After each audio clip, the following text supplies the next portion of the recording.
So, here we go. It was filled with childish frustrations and complexes. The police were searching for James Thomas, believed to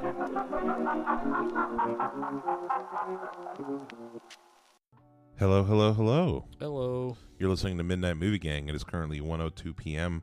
Night Movie Gang. And 1 second. Yes. Sorry, I was just looking at this thing. I got an important work text. Oh. So yeah, my name is LC. I'm here with my buddy Joseph. Hello. And for those of you just tuning in, if this is your first episode, this is episode 53.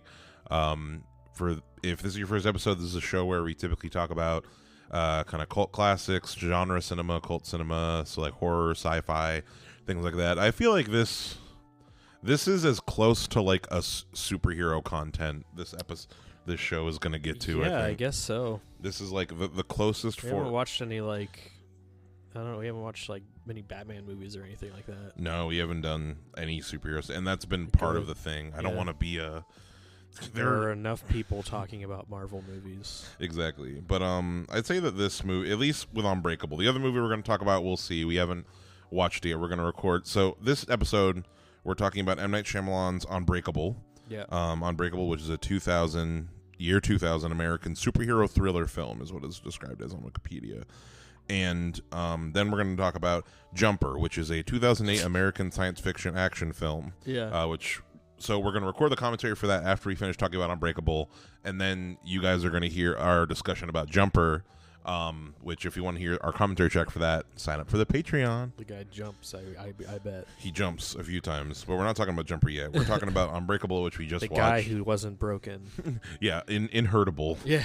We had a lot of fun coming up with dumb titles. Yeah. What was the one you had? The man who The guy who can't be broke.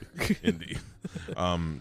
I love a good movie that starts with the guy as the name as the the guy of the breaking. guy who jumped off the building but didn't die. The guy who survived the plane, the crane. More movies the need to be train crash. titled like that, or it just tells you what happens in it. The girl with the dragon tattoo. Yeah. Type deal.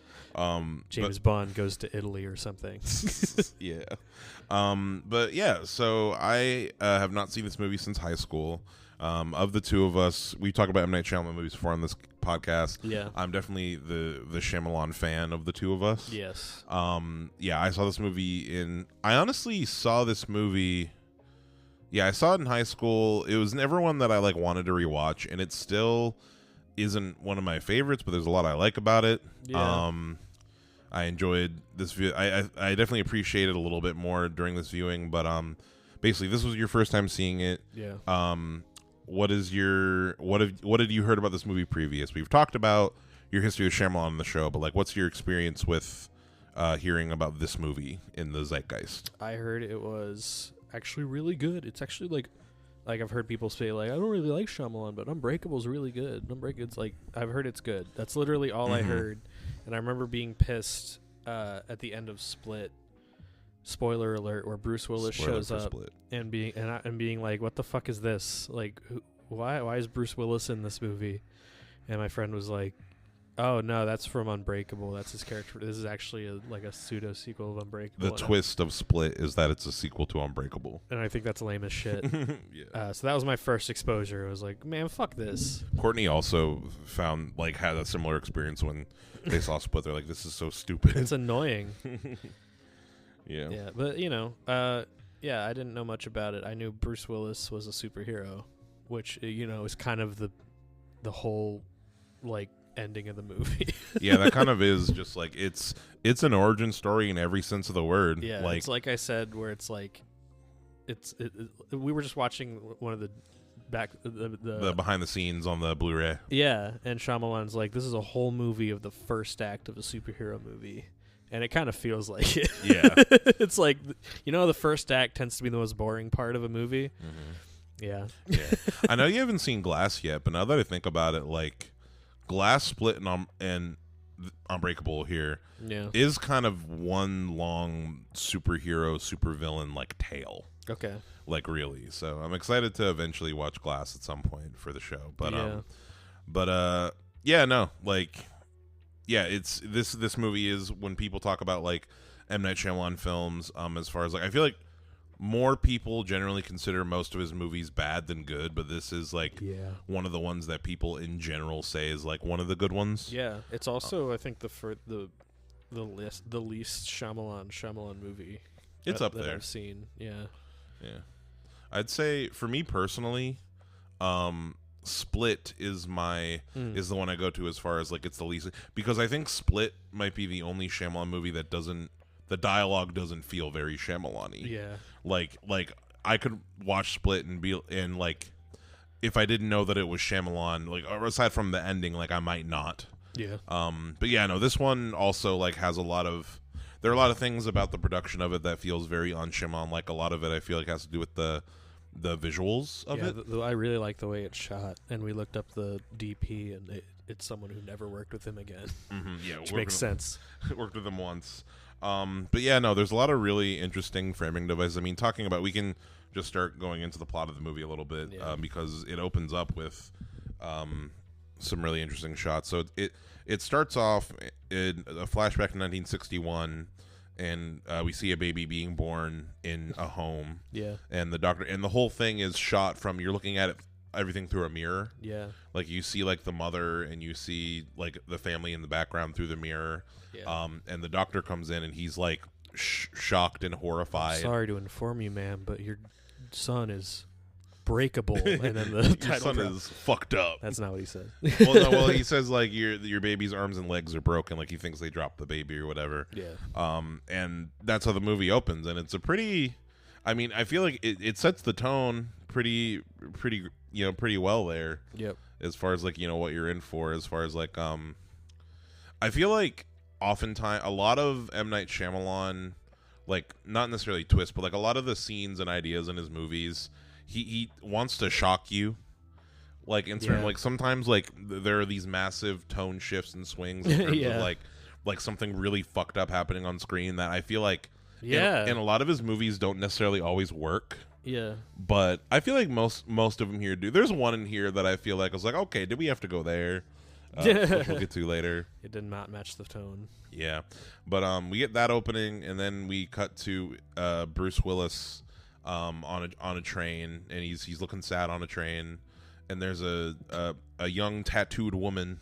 Yeah, he sees a tattoo on her midriff, and he's like, "Let me just slide this wedding ring off." And he's trying to flirt with her, and she kind of like pushes him away, like, "Oh, I'm actually married. I'm gonna get a different seat." And it's a really uncomfortable. It's supposed to be. It's an uncomfortable scene, and I feel like Bruce Willis sells the whole uncomfortable interaction well. But also, the cool thing about it is that it's shot from this little girl who's like sitting in the seat in front of Bruce Willis on the train, and she's looking through the crack between the two seats, and it's this one unbreakable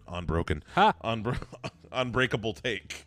Yeah. Of like kind of panning back and forth between these seats, and it's like a really interesting reverse shot, but done in a cool, smart way. Yeah, kind of done in a cool, smart way, and there are a lot of good kind of reverse shot, continuous like that feels pretty good. And now that I'm thinking about it, part of it to me kind of emulates, and this probably is very purposeful, emulates like comic book panels. Yeah. In terms of how like if two characters are talking, the panels would just kind of switch between the faces of the characters. Yeah, type of it's deal. a lot of people in like little boxes in the cinematography. It's very intentional, and once you see it, you can't unsee it. Yeah.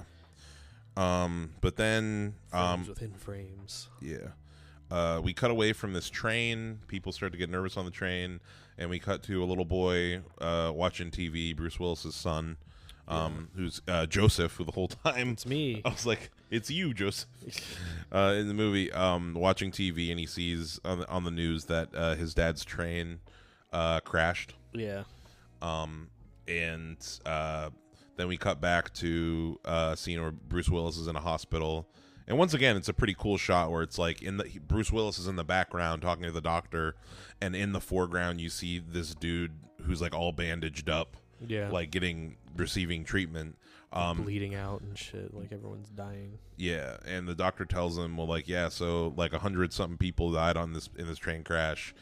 You're the only survivor, but not only that, like you don't have a single scratch on you, no broken bones, nothing. Lucky guy. And overall, I feel like this movie has a very strong setup, and like the first act is probably the best part of this movie for me personally. Yeah, no, I liked the first act, and then, which is ironic because oh my god, I'm so sorry. Which is ironic because the whole movie is the first act supposedly. That's true.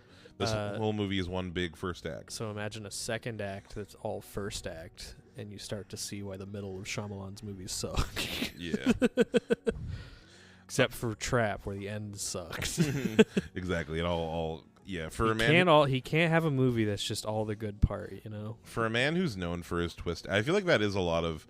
He usually has pretty solid setups overall. Yeah. And then like just can't fucking land it. Yeah. I think he gets too married to like the concept of his movie, as opposed to like the actual execution of it. Mm-hmm. Like he has like, this is a story about an origin story for a real life superhero in real life, and I'm going to commit to that whether it's fun to watch or not. Mm-hmm. Even if it's lame or stupid, then exactly. it's gonna be right. But basically, yeah. So eventually, Bruce Willis meets up with Sam Jackson, who is he's this like he's the guy who was broken. He's the broken baby at the beginning, and he has this disease, which it says in the type 1 osteogenesis imperfecta, which is a real thing, also known as brittle bone disease, which very tactful name for Unbreakable, yeah. And basically, Sam Jackson reaches out to him, being like, "Hey, I saw that you survived. I'm a comic book." He's like more than a collector. Like he's like he is a seller of like comic book and comic inspired art. Like as far it's more than just like he doesn't like own a comic book store. It's like a high class like art store that he has, but they sell like original drawings from comic books. Yeah. And he's like he's obsessed with. It's basically Shyamalan was like, how can a guy with an obsession like comic books get rich? Yeah, pretty much. And be rich in this movie. Pretty much. And I mean, it makes sense as far as like, I feel like if you want to talk about, for me personally, I think that Sam Jackson, as good of a performance you can give in an M. Night Shyamalan movie, which is dialogue. Yeah, with M. Night Shyamalan's dialogue, Sam Jackson gives. Yeah. But I put a lot of that up. Like, for me personally, like I find him like he's saying all these stupid lines, but I'm hooked in whenever he is. I think I said during like everybody in an M. Night Shyamalan movie sounds like they're talking in business email. Yeah. Like it's like they had it like revised like 3 times, so they had like very specific wording. It just sounds, it's just stunted and weird. Yeah. And I'm kind of done giving him like the benefit of the doubt that he does it like on purpose. I don't think he does, because that doesn't really fit in this movie. Like in like The Happening or something like that, then like it's like, oh, it's supposed to feel weird, like signs. Oh, it's supposed to feel like a kind of a weird situation where people aren't talking normally. But this is supposed to be like in the real world, and everyone's still talking like in email speak. It's very weird. Yeah, no, that's just, I think when it comes down to it, we talked about it while we were watching, that like I think that M. Night Shyamalan thinks that he's like the best writer ever. Yeah, he does. Yeah, you can tell. And like a big part of that is like why I have such an appreciation for his movies, because like have I told you about, I don't know if I should use his real name here. I'm not going to use his real name. There's a guy I went to college with, just in case there was a slight chance he would listen to me. Although then again, I'm going to describe it and maybe he'll know who he is. He will. This dude in college, like I went to this like open mic thing on campus a lot in college, and there was this guy who he was like a singer-songwriter type dude. Sometimes he did spoken word poetry, and it sucked. His like, and it's hard to say. You know, there's this thing of like, oh, there's no such thing as bad art. It's all subjective. No, his music sucked. Yeah, and his poetry sucked. Yeah, and it was just really poorly put together. But he thought that he was the shit. Okay, and he was constantly promoting. Like he like paid for a studio to like he recorded his songs at a real studio and paid like thousands of dollars to produce this album, which sounded like shit. Yeah, not just because of, I mean, I guess the production was fine, but it came down to it like the lyrics and the music and his voice and like everything about that. But he really believed in himself. And I don't know if he still like makes content, but It's just really, and I feel like M. Night Shyamalan's that way, where it's like I gotta just appreciate the fucking drive. I guess, but in that case, we'd be watching Neil Breen movies all the time. like I don't know. I feel like there's something to be said for like accepting criticism about your art and like realizing that maybe you're not like the best from a technical perspective right out the bat. Like, you know, like you can like teach yourself to make like technically like good music, I guess.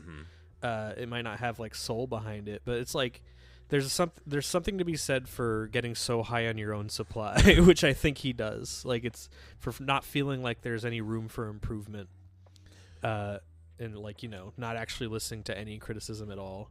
And I think that's my problem with Shyamalan is he's the stuff that's been bad in his movies from the beginning. He's only doubled down on for some reason. From this movie, for the problems with this movie are the same problems in Trap. Yes. You know? Yeah, exactly. His dialogue has never gotten any better. I like the camera work in this movie a lot, but usually the camera work in his movies I don't like really. Like I think he over relies on a few tropes and like vibes that he goes off of. Just in general in his movies. I think he's very self-focused, which is like if you're a Scorsese or a Tarantino or like Jordan Peele or something, then it's like you should listen to those instincts. But if everyone's telling you your instincts like kind of suck, then what? Then like I know everyone isn't. I know people like his movies and he gets praise, but you know that's all he listens to. Was that a knock at your door? No, I don't think so. Okay, that's something else. That's outside. People slamming around. But yeah, no, I get what you're saying as far as like his like he doesn't have as globally appealing an artistic vision. Like I love a big artistic swing. I love Beau is Afraid. I love Mad God. Me and Court saw Beau is Afraid recently. Yeah, did you hate it? We did an episode on it. Me and Court did a Hereditary and Beau is Afraid. Nice. 3 hours. It was I'm trying to remember what I said in that. I think I want to see it again. I thought that it was very well acted. Yeah. The production was very good. For a long movie, for me personally, it zipped by because there was always there was always something crazy happening. Yeah, no, I love Megalopolis. Like, I think I just mainly had a hard time caring about any of the characters, and there were quite a few things that I was like, I don't need everything answered necessarily, but they're definitely like, what's up with the penis monster? I need someone to break it down. Open for interpretation. Yeah. But no, I love like a big artistic swing. It's just a matter of like you know, I love that like uncompromising vision, but it's just a matter of like you focus more on the art than your own gratification. I think the vibe I get from Shyamalan is like he's so convinced he's a genius, and I think that's the problem. Yeah. I really like here in the Wikipedia plot summary when during the scene where Elijah explains to Bruce Willis about the thing, it says Elijah explains his theory of real life superheroes, and if he represents extreme frailty, that there must be somebody in quotes unbreakable at the opposite. He never said that though. No, they never said. I was kind of waiting for it. He never said the word unbreakable. I Why forgot. is that in quotes? I'm pretty sure the end of the movie is like, David, you are unbreakable. Yeah, I think that was the dumbest part of the movie, honestly. His like weird obsession with like real life superheroes must exist because comics are like hieroglyphics or some shit. Yeah, like his theory. It was theory the weakest shit. Yeah, it's like humans have always like done drawings of the world around them, and then it's like the corporations have turned it into.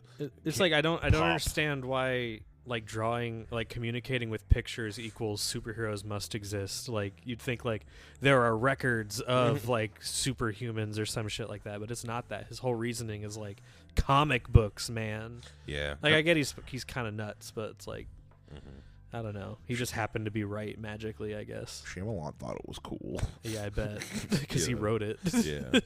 But continuing a bit in the plot, so basically, so Bruce Willis goes to visit.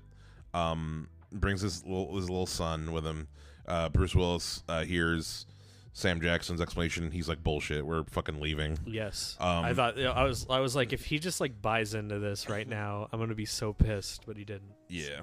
So kudos. Yeah, and then it looks like, just reading, one of the next scenes is Bruce Willis is lifting weights with his son, and his son like puts on like a whole bunch of extra weight, and Bruce is able to lift it, and eventually he lifts 350 pounds. See, like, I think at this point in the movie, I'm like, okay, I can see where this is going. Like, I've seen a superhero movie.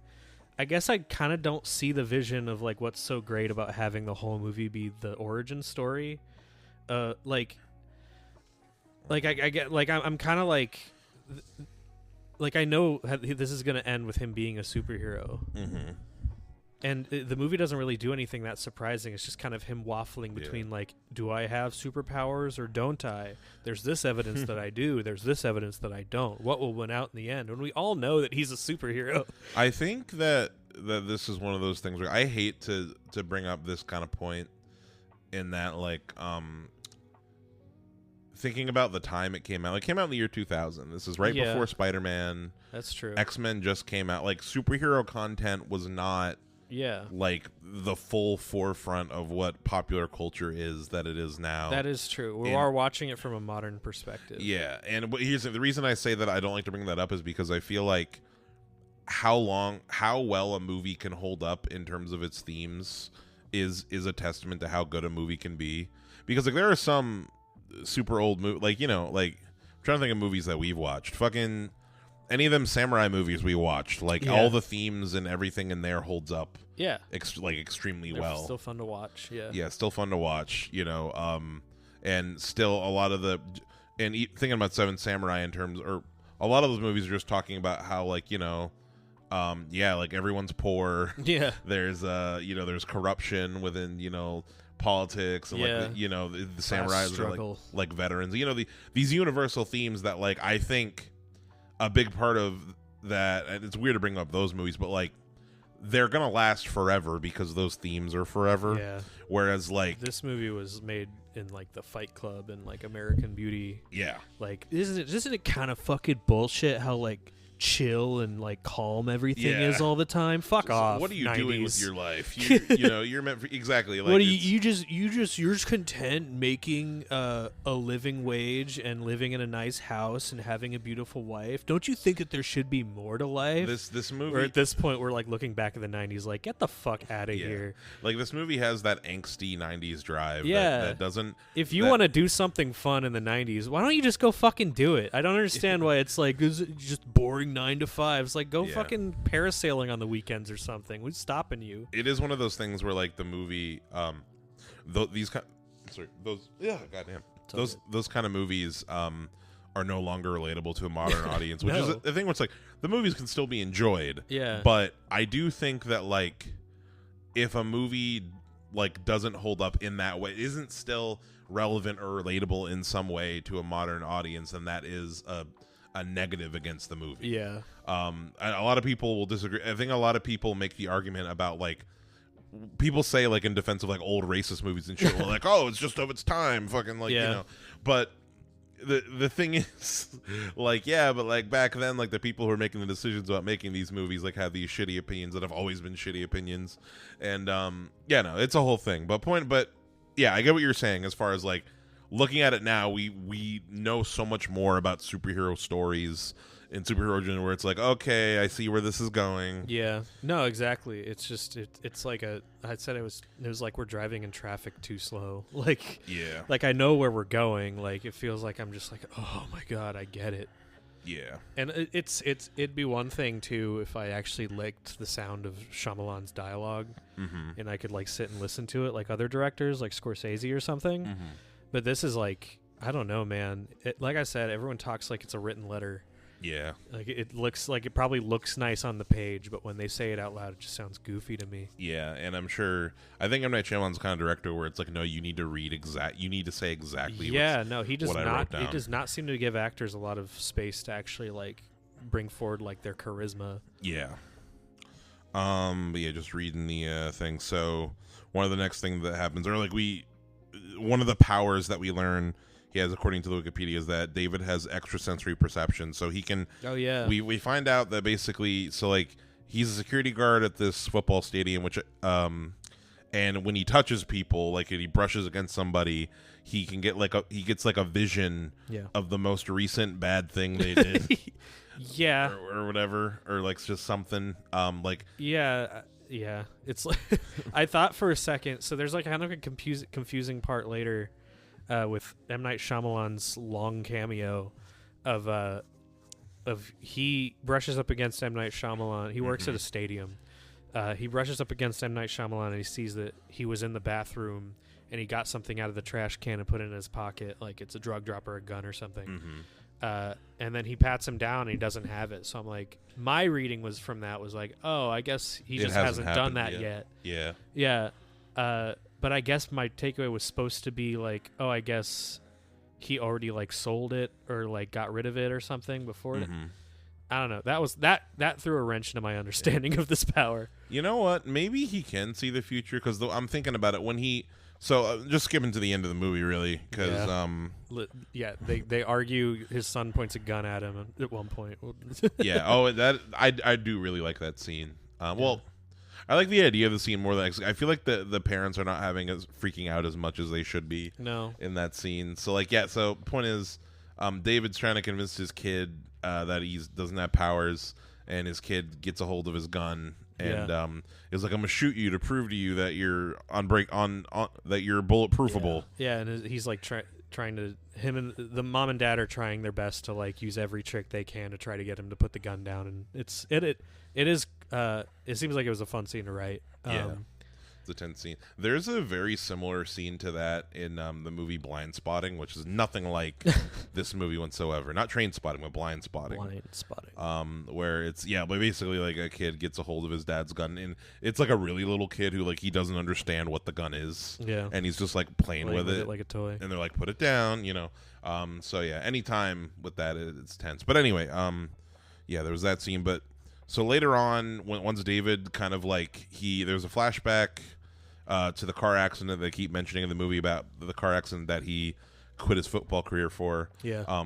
Faking that he had an injury, I guess. And the flashback reveals that he indeed did not get hurt from the car accident. Yeah. He was flung from the car. Not only that, he ripped the fucking door off the car. Off the car. That is probably something everybody can do, right? Yeah. I mean, I don't know if it's a thing where it's like maybe the trauma of it, like he blocked it out, but like he has this realization, like, oh, yeah, I am a superhero. It's like I said to you, like if I saved Avery in a car crash, every single day I'd be like, I ripped a door off its hinges to save you. That's how much I love you. Yeah, I fucking bet. I would have brought it up all the time, but he's apparently just like, yeah, that's probably normal. Yeah, you'd think that would have clued him in that maybe he's like super strong at least. It's adrenaline, I guess. Yeah. But after he has this realization, he goes to a train station and he puts his hands out and he's brushing against people and he sees like a visions. Jesus pose. Isn't that symbolism? He sees visions of a bunch of bad things people have done or are gonna do. And the reason I say that maybe it's a case of like it could be the future is because in the little vision that he sees of the dude who he eventually chases after, who's a murderer and a hostage guy, it's daytime when from what I understand, pretty sure it's still the middle of the day. And maybe he's like this man in the jumpsuit, the evil guy. Maybe he's going to like break into that house and tie up all those people like that afternoon, like after he's done with work. Yeah. Yeah, exactly. Like, well, yeah, but he had already done it. Yeah. But no, so basically, so Bruce Willis sees visions of a bunch of people. That he sees a woman who like steals a bracelet and he's like, whatever. There's a dude who like rapes a girl while she's drunk. And he's like, I can probably let that one slide too. Kind of, yeah. Like extreme racism. Like some of the visions, he sees a hate crime and he's like, Yeah, but that's not that bad. I could Yeah. do that. He But doesn't then say that. he sees a vision of this man in the orange jumpsuit killing someone, and at first that's all he sees. Yeah. And I'm kind of like, you could also go after the rapist. You know? I don't know. I guess murder is technically still the worst one. So Yeah, so- I mean, he still kind of waited to see that one though. I don't know what if he was just like, no. I don't get out of bed for anything less than a murder. Yeah, fucking dumb, like lame ass superhero. So yeah, he follows the guy home. It's raining. Oh, his weakness is water. Because like a normal human being's weakness is also water. Like, oh, if you put him in water, he's gonna drown. Signs synchronicity. Yeah, not just signs. Lady in the water. Oh my god, this guy. Does he have a fear of water? Is this his Tarantino feet thing where he puts it in all his movies? Maybe he is. Well, actually, I think I saw an interview with him once where he was talking about one of the things he's like, water is like he views water as very sacred. Like water, it's used in religious practices. Like it is life. Like it is the center of everything. Like it's that a weird belief to hold, man. I feel like just like in his art, he's like water symbolizes. Well, that belief doesn't translate to his movie for me because water usually holds the role of like danger. Yeah. I mean, I guess it saves the world. In signs. True. It kills the aliens. God, that movie. Well, I guess, here's the thing. There is a fan theory about signs that the signs aliens are not aliens, but they're demons. Okay. So, like, and the water is, like, holy water because Mel Gibson's a priest. Well, then how'd the rest of the world get saved? Mel Gibson blessed all the water on Earth? All the water You'd think someone else would have thought to do that at some point in human history. Yeah, maybe. It was wore off, I guess. Yeah. So he trails this guy home. He's got a really lame outfit. Bruce Willis does. He's just got his poncho. Yeah. His big green security poncho. Yeah, it is the lamest superhero costume I've ever seen. Yeah. And that is, by the way, in Glass, he maintains that look. That is what he wears in Glass. He wears his security guard poncho so everyone knows where he works. Yeah. That's pretty cool. Yeah. But fucking and no mask, just hat. Yep, just a hat and his face slightly covered. Nah, dude, we're doing this is serious. This is real. This is real. Grounded. It's gritty. This is what if a superhero was in real life. Fuck off, Dark Knight. I've got a script that I wrote that's also what if a superhero was in real life, but he actually like fights criminals in it. Yeah, actually does some crime. Yeah, the origin story is the first act. Damn. Wait, do you actually have a fan? I do. Oh wow, when did you write it? A few years ago. We gotta COVID. You gotta read it aloud on the pod. No, live. That is going to get rewritten like all my other scripts. Yeah, it's also going to be a comic at some point in the future. Yeah. I was thinking a lot about my horror fan script that I was working on about the gray alien. I've just been rethinking it a lot. But hell yeah. But anyway, because I've been trying to make my way through brief tangent outside of Unbreakable. Just people might be. I've been trying to make my way through all of the Halloween films, like Michael Myers. Because before a while ago, I had only seen the original, and then the first of like the new reboot, the 2018 Halloween. Yeah. And I hadn't seen any of the other ones, so like I ordered all the DVDs on Amazon. Yeah. Except for Halloween's 4 and 5. Because all the other DVDs I was able to get really cheap. Yeah. But Halloween 4 and 5, I forget the name of the company, but the company that produced those movies, like the film distribution company, does not exist anymore. Okay. And the current rights holders of Halloween 4 and 5 is Scream Factory / Shout Factory. Oh, okay. And the only new discs that are being produced of Halloween 4 and 5 are like Scream Factory 4K Blu-rays. Okay. So they're like basically the only way to get them new right now is buying these like $25 to $30 Blu-rays, and all the DVDs are super rare. Yeah. Of it, like the cheapest DVD box I found of 4 and 5 on Amazon was like $50. Okay. And because every other Halloween movie, they're still making new discs to send to like Walmart and the $5 bin and shit, like really cheap discs. Like you're able to get every other one super cheap, but not 4 and 5. That's really annoying. Specifically, and I've been on the lookout and I want to own them and I don't want these 4Ks. So I got the rest of them on DVD, and it's like I've just been on the lookout for like hoping I'll run into them in a secondhand store and shit. Yeah. But watching those movies was just kind of making me think about some of the essentials of horror and stuff, because I was looking at Halloween 2. I watched Halloween 2, and I really love. Have you seen any of the Halloween movies? Yeah, I've seen the first one. Yeah, you know the Dr. Loomis character? Yeah. More and more as the franchise goes on, I feel like Loomis just like he is the voice of like telling you why you should be scared of Michael Myers. Yeah. Like he is the whole thing of like, because he's fucking evil. Like he's not human, you know. It's Chernobyl. It's the scientist guy. Exactly. Like and I love the kind of minimalist element of like a lot of the fear of this guy's really scary, just so you know. And then he shows up and you're like, that guy's really scary, I heard. Well, just based off of Loomis's that actor's performance. He just says this you can tell he's scared of him. Yeah. Weird tangent. Yeah, you talk about your Alien script. Yeah, and that's what I got. Oh, but and part of that is making me rethink. Like, I think I want to go a little bit more back to basics on stuff. Yeah, no, I'm rewriting all my scripts because I'm about to do my first comic. I started it. I got like halfway done with it, and then I learned a bunch of new art techniques, and now I'm starting it over. Nice. So right now I'm in the process of rewriting a script. Hell yeah. Yeah. So what is this? Yeah, David follows the dude.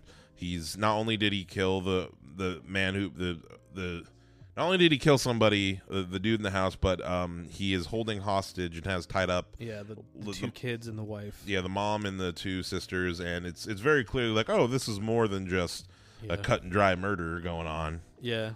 He decided to do his first superhero adventure during a torrential downpour when his weakness is water. Yeah, like very, very, very smart. I guess, but like I said, I've said it like 3 times. His weakness is water in the same way that like our weakness is water. Like you can drown in it. Exactly. Like he gets thrown out of a window onto like a pool cover. Of an in-ground pool, and he gets like the the pool cover surrounds him and he's drowning. Yeah, it kind of gets glooped down in it. But like anybody would fucking not be having a good time. He literally just gets pushed in a pool and he almost dies on this first night of being a superhero. Yeah. And then he gets saved by the hostages that he freed. They pull him out of there, and he goes up and has a really awkward fight with a guy. Yeah, no, yeah, but there's a really awkward. It's such an awkward shot of him coming up out of. It's supposed to be this grand, it's like epic. It's like this really like slow shot, and it's like whoa, and then you're like, why are those kids standing like 5 feet away from him? Just like why are they like the Shining twins? And why are they impressed? It's a dude in a poncho. Oh my god, he got out of the pool. Yeah. I guess he saved them, but whatever. Yeah. But yeah, so then we do get an awkward fight scene with if you want to even call it a fight scene, Bruce Willis basically sneaks up behind the kidnapper man and has him in a chokehold, and he just kind of rides him out. He's just being flung around. Yeah, it's kind of funny because the dude he's choking out is like a good bit bigger than him. Yeah, and I think the Bruce Willis stunt double was a little smaller than Bruce Willis because he just looks like a little guy just getting fucking bashed into the wall. Yeah, he's just holding on to the guy, and he's being bashed into the wall, and he's not getting hurt. He's being unbreakable, but that doesn't mean he's not unfling-aroundable. Yeah. But knocks the dude out. He presumably calls the police. We get a final scene between David goes to Elijah's like art expo thing at his art gallery, his art show, and shakes Elijah's hand, which I am sure that they have made physical contact at some point before then. Like, I guess probably not if you scrub back through, even though you would think. Yeah. But no, shakes his hand, and he sees the bad things that he did years ago. I guess it's not the worst bad things you've done recently, just like in your past. The really awful things you've done, I guess. And everyone has like one, at least one. But he has 3. Yeah. Well, more than 3. I mean, Bruce Willis specifically sees the 3 events they talk about in the movie, which. I don't know how this power works. I really don't. There was a plane crash where people died. There was a hotel fire where people died, and then there was the train crash. Yeah. And we see in the flashbacks that Elijah caused all of them. Yep. To search for the search for the unbreakable person. Yeah. And there's news clippings Because he wants to be a super villain. There's like Yeah. a really his mom talks to Bruce Willis and says like there are two kinds of villains. He always tells me this. There's like the super smart and the super strong, essentially. And you're like, he's just gonna be like a Magneto or something. Fun fact: in Glass, when you watch, the Beast, James McAvoy, and Mr. Glass team up. and Legion of Doom. Yeah, no, the Mr. James McAvoy is the muscle, quote unquote. Okay. He's the henchman. That's so dumb. I'm gonna hate that movie. I just want to give a heads up. We're gonna have a good time. I'm gonna go into it with an open mind, and I'm gonna fucking hate that movie. Yeah. Yeah, no. So that's Yeah. Yeah. See, he's the villain. Yep, and that's he found Bruce Willis to was it David Dunn? Yeah. To be his hero, so he can be a villain. Yeah. And now he has his place. Yep. And it's like, man, imagine most people just go through life and they don't know what their place is, like what their purpose is. But I found my purpose now. Yeah. And by killing all those people, I'm a super villain. I now have my purpose. By committing acts of terrorism, I now have my purpose. Yeah. But yeah, no, that's Unbreakable. Why didn't he want to be the hero? Well, it's because he can't be the hero because he's a little feeble-bodied boy. There are smart heroes though. He's a soft-boned boy. I guess they're not any fun though. I guess I don't know. Like Professor X or whatever. I feel like there was one of the things that suffers a bit with this ending is that it does feel like a bit of a crazy escalation. Yeah. Like we know that Sam Jackson's character in this movie is a little kooky, but he doesn't seem like mass murderer kooky. Yeah. Is part of it. But yeah, it's a little. I got to the ending and I was just like, a lot of the time I'll get hit with that twist and be like, oh, that's interesting. I got hit with this twist and I was like, who cares? Yeah. Like those people are already dead. I mean, I guess. Yeah. Yeah, I guess he did it. Makes sense. Yeah. But overall with this movie, just to give kind of my final thoughts on it overall, rewatching it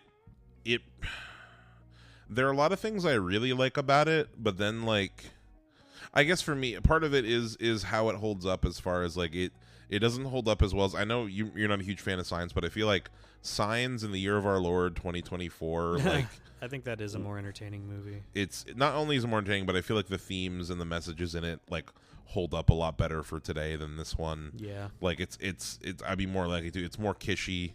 Yeah. And also my biggest actual negative for this movie is even though it's not that long, it's only an hour and like 45 minutes. Yeah. It drags. I think it's like because the conceit of the movie is like we take a superhero and he's in the real world and we have it grounded in real, and it's all the most boring aspects of that concept. You also kind of get exactly where it's going quite early, like you said. Yeah, and then you're just like sitting there. Yeah, like you're like, can we get to the part that I know is going to happen? It goes pretty much exactly how you think. It's like, oh, but maybe maybe he's not a superhero, and it's like, yeah, but I know he is. Like, it's not a question. Yeah. And we're reiterating the same points over and over again. That's something Hollywood didn't figure out until 20 years ago, or 20 years later. So yeah. So, Joseph, what are your overall thoughts? Then we'll do the prop. Oh God. Yeah. No. It's for Shyamalan. It's pretty good. I don't think I'll ever have to watch it again. It didn't really grab me. I thought it was a little boring. I liked the cinematography. But yeah, no, it was a perfectly fine movie. Rank this Signs and Trap. Signs, this, then Trap. Really? You liked this more than Trap? Yeah, the ending really tanks that movie. What about the first half of Trap? Because I think it's more entertaining than this, so yeah, it'd probably be higher. Yeah. But yeah, cool. That's Unbreakable. I want his security poncho. Damn. Now I have to think of something else that was in this movie at some point. I want the glass cane before it was broken. Yeah, that was a pretty pimp-ass cane. Yeah. I was gonna say there's some good fits. I also was thinking of maybe the comic book print at the beginning of the movie of the peoples. Yeah, that was pretty cool. Yeah. Well, folks at home, the episode's not over. We're going to record a commentary check for Jumper, and then We're about to get jumped. we're about to jump. Jump. 1 second. So, hey, folks, you're listening here. I told you that there was going to be a jump, Jump. from us talking about Unbreakable to Jumper. So here we are. We just finished recording the commentary track for Jumper. It was Joseph's first time seeing it. I hadn't seen it for a long time, probably since I was like a little kid, like middle school or elementary school. And in the background, you'll probably hear us reference. We have The stupid game. the gameplay of Jumper Griffin's Story. Griffin's Story. Griffin's Story in Times New Roman. The video game. Oh yeah, I forgot the game. The backstory is done in these like little comic vignettes we're watching. It's a cheap game. Right now, it's a cheap game. Yep, there we go. We're seeing footage of him They jumping. really thought Jumper was going to be fucking huge, man. They really thought that it was going to be. So quick on the movie. It was very clear from the movie that they did think they had a big franchise on They their thought hands. this was going to be huge. They thought it was going to be It's huge. clearly high budget, and they put like Yeah, so let's see what the exact budget of what they opened up the ending for sequels. What do you want to guess the budget was? I'm gonna say for the time 60 million. 60 million. 60 million. According to Wikipedia, the budget is 85 million. Damn. And it made 225 at the box office. So It was a success. It was Not a- enough to get a sequel though. it was a financial success, but it was critically destroyed. Yeah, it's not a like, good movie. No one liked it when Jumper sucks. no one liked it when it came out. Oh God, It there's sucks. Such a long cutscene before this game starts. Yeah, we're seeing this long graphic cutscene. The movie sucks. We just finished it. I guess overall, let's just start with Joseph. What did you know about Jumper before we watched it? I knew it was Hayden Christensen, and I know he teleports, and that's all I knew. And that's pretty much all you need to know. Yeah, that really is. That is the only thing you need to know, and that's also the only part of the movie that like is worth watching at all. Yeah. Because if you just want to come into the movie and watch motherfuckers teleport, They do that. they teleport all over the They place. do that in every scene almost. Yeah, no, there's They lots. do be jumping in this movie. There's lots and lots and lots of jumping. Oh, it's we're watching it's the scene from the movie. Synchronicity. It's the scene from the movie where they're in the what's it called? Their Coliseum. In the Coliseum, Coliseum. and that was teleporting Hayden Christensen. He had the hair. Man, they really didn't have the budget for. No. Sorry, folks, us listening. That is not Hayden Christensen either. Sorry, folks, we're watching this. We have this gameplay footage in the background. and Yeah. For if you want a fun visual element, it's go we're- ahead. Yeah. But anywho, yeah. So yeah, as far as me with this movie, my history with it, I don't remember if I saw it in theaters, but I remember all the ads for it. Yeah. And the ad they put they had lots of motherfucking ads for this movie, and they had a lot of. I remember the particular money shot. Yeah, we're into gameplay now. Oh my God. This game is hideous. Holy Holy shit. I'm gonna have to cut it out this little, yeah. But oh yeah, so you get to see how the jump ability works. Sorry, folks, you're not. It's fine. Look watch it up. It's a really ugly, funny looking game. Yeah. So yeah. I just want Joseph to see the teleport ability. He's teleporting. That's how the You teleport can thing move works. a little cursor around it. Yep. 500% sensitivity. Yes. Yep. Okay. And And then he's- you just fight like a random, like any other game. And then cool. it's a hack and slash. Griffin's teleporting The around. least cool concept for this kind of game IP. Anyway, Yeah. there was a lot of ads. So, yeah, a lot. Yeah, so the ad campaign was really. I remember a particular trailer. The money shot was Griffin jumping the car through the window, Yeah. and then Hayden Christensen jumping into the passenger seat. That was like that was the big money shot of the trailer, and I remember thinking like, "Oh, that's so cool." And when I watched movies as a kid, I have fond memories of watching this movie, but really it's just because I fast forwarded to all the cool jumping action scenes. Yeah, I gotta say, later in the movie is the fun part. Yeah. God damn, are the not fun parts in this movie not fun? Like, seriously. Not fun at all. Yeah, I'd say that like not there really isn't much of a story to go into. Basically, the movie starts and the movie starts like a cold open of Hayden Christensen standing on top of the Sphinx in Egypt, which is a reoccurring location. Yeah, they really love him standing on monuments in Egypt. It's cool.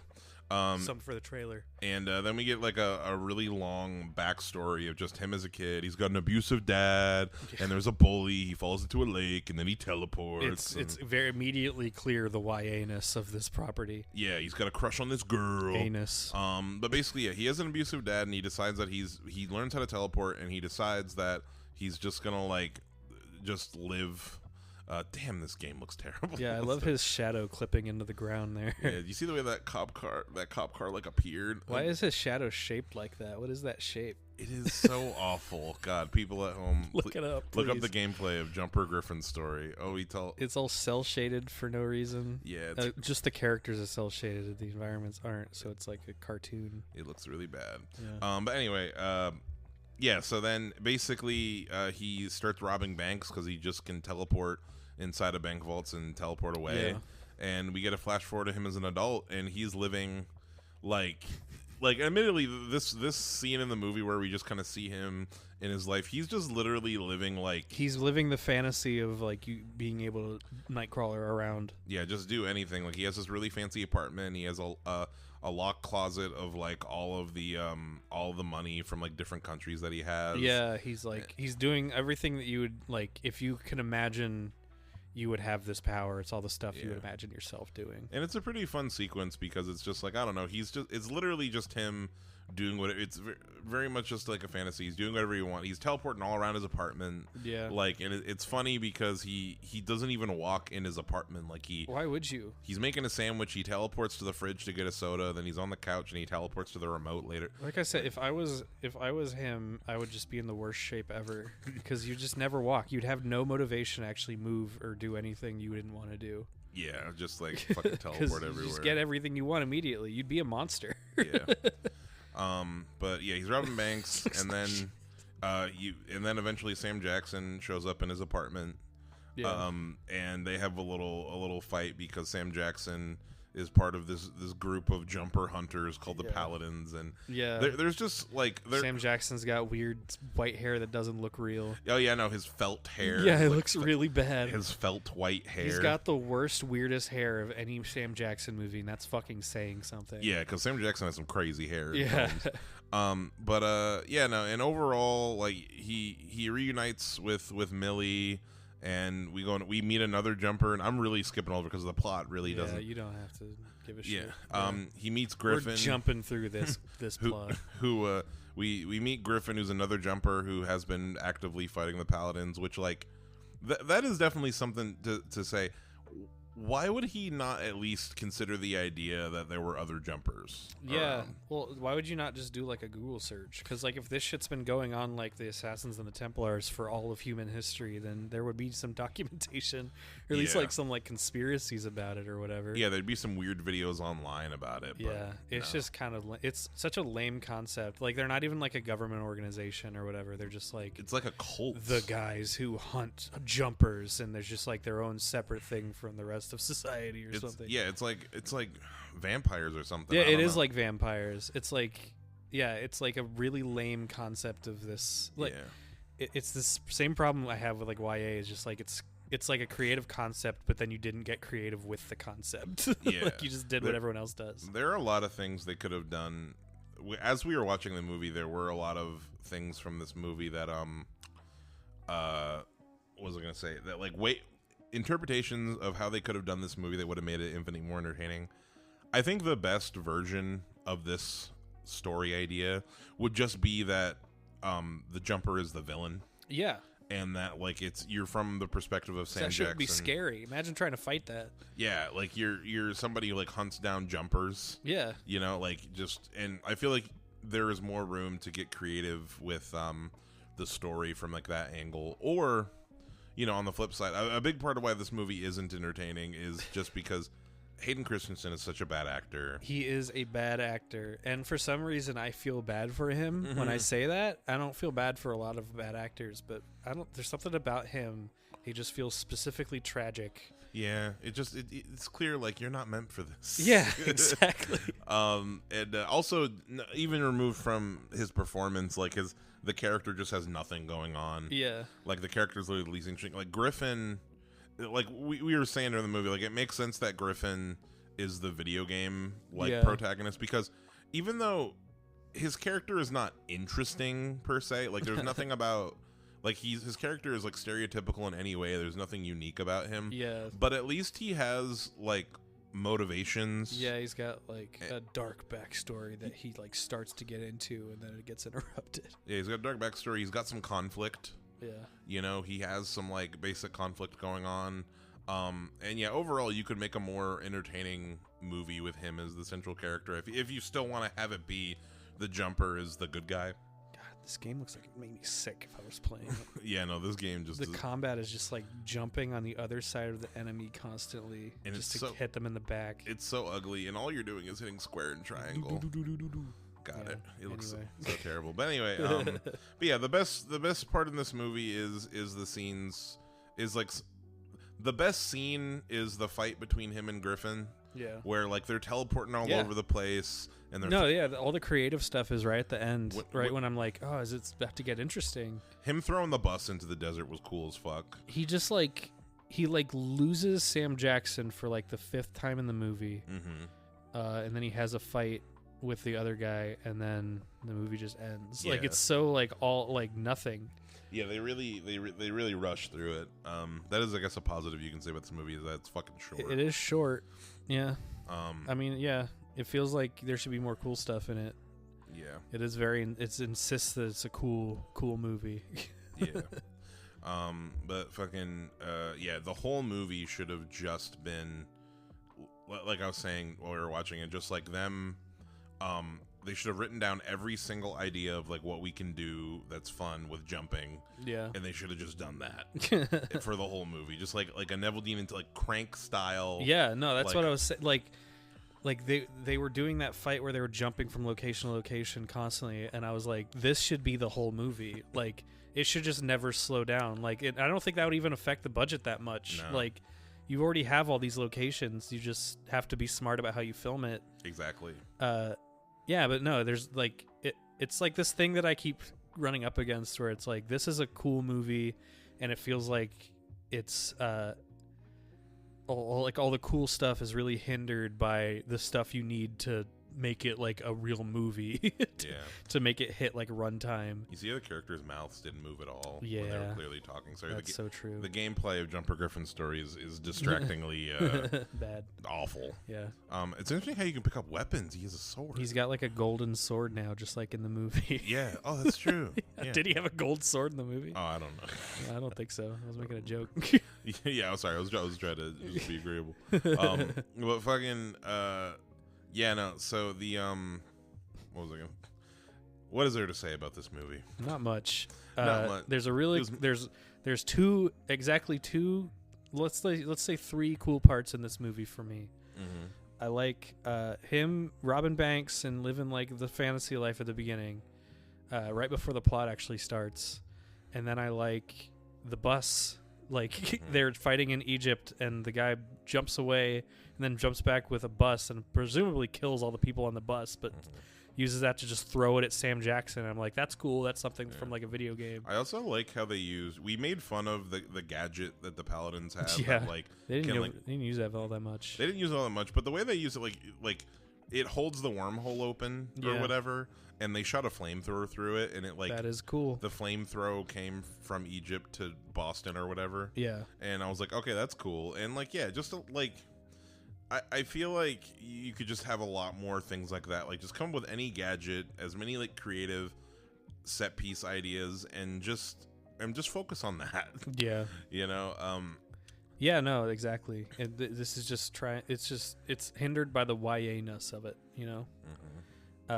But yeah, there's that, and then there's the fight where they're chasing each other all around the world, and I think that's cool. That could have been a whole movie. Oh, we should also talk about, there's a really dumb plot with David's mom that felt so. Oh yeah, Where she's a paladin. she's a paladin and she's helping him escape, and then at the end it's revealed that he has a sister played by Kristen Stewart. Yeah, so she was gonna be in the next one. Oh no, that was definitely like, oh, wait for Kristen Stewart to come back in Yeah. Jumper 2, Electric Just Boogaloo. surprise Kristen Stewart in the last fucking 2 minutes of the Yeah. movie. And speaking of like other content, so like I will say, as far as other content in this universe, technically, and Wikipedia says that it is in the same universe as this film, even though there are no paladins. Hayden Christensen doesn't show up. Yeah. There in 2016, I believe, there was a YouTube Red series. Remember that? I fucking don't. Called Impulse, which Impulse is the name of the third book. Wow, YouTube Red. Wasn't it like all the shows on YouTube Red were like YouTubers, weren't they? Like making like they now have the license and resources to make their own show, right? Pretty much. But like, so what YouTuber made the fucking Paladin movie or the Jumper movie? The Jumper show. I don't know. It's probably just some studio. Yeah, some like small studio, but it had 2 seasons, so enough people watched season 1 for them to be like, okay, we're gonna make 2. Well, they were really gambling with YouTube Red. Yeah. That happened. That YouTube Red was only like 2 years, wasn't it? Like that did not last long. Yeah. Because who wants that? But it's like Netflix but worse. The show Impulse is apparently, from what I saw from the trailer and reading online, it's about a girl in high school who can teleport, and it's like it's kind of what I said at the beginning of this movie, where like, oh, what if the whole movie was him as a teen teleport? And that's what apparently this Impulse show is. It's like it's her as a teen, dealing with like, oh, I'm worried about my dress to the prom, but I can teleport. Fun, yay! No fucking thank you. Apparently, it was better than the. Now, is that available to watch anywhere now? That's okay. Or did they like post it for free on YouTube? And it's like gone forever. Or is that lost media? I don't know. Speaking of I have to look it up right now. Yeah, we need to find that out. I need to. Yeah, we need to. So we can never ever watch it. Impulse show. I'm never watching that. Yeah. I'm also never watching Jumper again. You crazy enough. You can watch it on 2018 is when it came out. You can watch it on YouTube. Okay. Yeah, based on the Stephen Gould novel Impulse. The series is a standalone spin-off of the 2008 film adaptation of the book. It's a spin-off of the movie? Yeah, it's a spin-off of the movie. Oh. It's not, yeah. So, like, Doug Liman, the director of Jumper, is, like, an executive producer. He directed the pilot of the show, and he has said that, like, he was disappointed with how the movie came out, and he said that he enjoyed working on Impulse because it allowed him to explore elements of the universe and the story that he didn't get to explore in the film. Okay. So yeah, I'm never going to watch the show. No, it's just like, yeah, it's like, it's one of these movies where it's like got a really cool concept. So the sequel to Jumper, so Impulse is the third book. The sequel to Jumper is called Reflex. And set 10 years after the events of Jumper. I'm just reading. Okay. Yeah, him and Millie are married. Yeah, I'm trying to read like what else. They change a lot from the books. Yeah, just reading through. Man. Yeah, Millie gets the ability to teleport. Oh, David gains the ability to be in 2 places at once in a thing he calls twinning. So where he is able to rapidly jump, and he just matches the frame rate of your eyes. Pretty much, like he rapidly jumps between 2 locations. It's like a 3D effect. Yeah, it's like I'm pretty sure the Flash can do that exact thing where he's just moving so fast that he's in 2 places. I think that's dumb. Yeah. Yeah, no. So this movie overall, yeah, not great. Makes sense why they did. You can probably watch all the cool scenes on YouTube. To be honest, I don't even necessarily want to say that like it's a cool concept. It's just people can teleport. Yeah, which like people can That's not an original concept. Exactly. Also, it's not enough. I think where it's like you already have Nightcrawler. Exactly. X-Men. Yeah. X-Men. There's one dude that can teleport, and then everyone. That's one facet of the fucking of the universe. Yeah. Yeah. But yeah, I mean, I don't know. I think the bigger issue is that it's poorly executed. Because I'm a believer in like, there isn't necessarily bad ideas. There's bad execution. Because like, there are other movies and like other things that have much simpler concepts that are just executed very well, and the execution here just lame, wasn't it? Lame movie. Lame. That's my verdict. What's your prop? Sam Jackson's hair. His hair wig. Yeah, just like as like a dome to like put on a mannequin or something on a shelf. That's a good one. Yeah. I know what I want. I want his like ceremonial knife. The one he like unwraps and wraps in cloth for some reason. Yeah, the knife that kind of looks like clouds fucking sword. Yeah, it's like my ceremonial knife that looks like I got it on Amazon. my ceremonial jumper killer It's knife. like clearly a modern knife. Yeah, this is passed down for centuries. It's like not like hammered iron or anything. It's just like a straight up just like knife you'd get at like Hot Topic or something. Yeah, but yeah, I want that knife, and yeah, that's our Jumper sucks. Both characters from this and Unbreakable are named David. There's Sam Jackson's Jackson's in both of them, and There was one more connection. I'm sure. I forget exactly. There you go. They belong on an episode together. Yep, boom. They're both on the East Coast. Yeah, they're both on the East Coast. Yep. But yeah. This has been Midnight Movie Gang. It's currently 3:45 p.m. Night Movie Gang, Yep. and thank you so much for listening, guys. Bye. Bye. Jump on out of here. This place is jumping.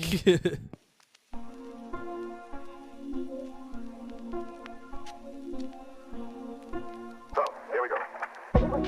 With childish frustrations and complexes which the police are searching for James Thomas, believed to be the lover of Dave Williams, and her partner in the horrible murder of Walter. Where's everybody? And I'm here to go. Oh, please tell me where they've gone. Please tell me. Sorry, I don't know. How long did you leave? How hopeless that I got in here? 3 tickets to Albany on 6 o'clock train tonight. What do you think?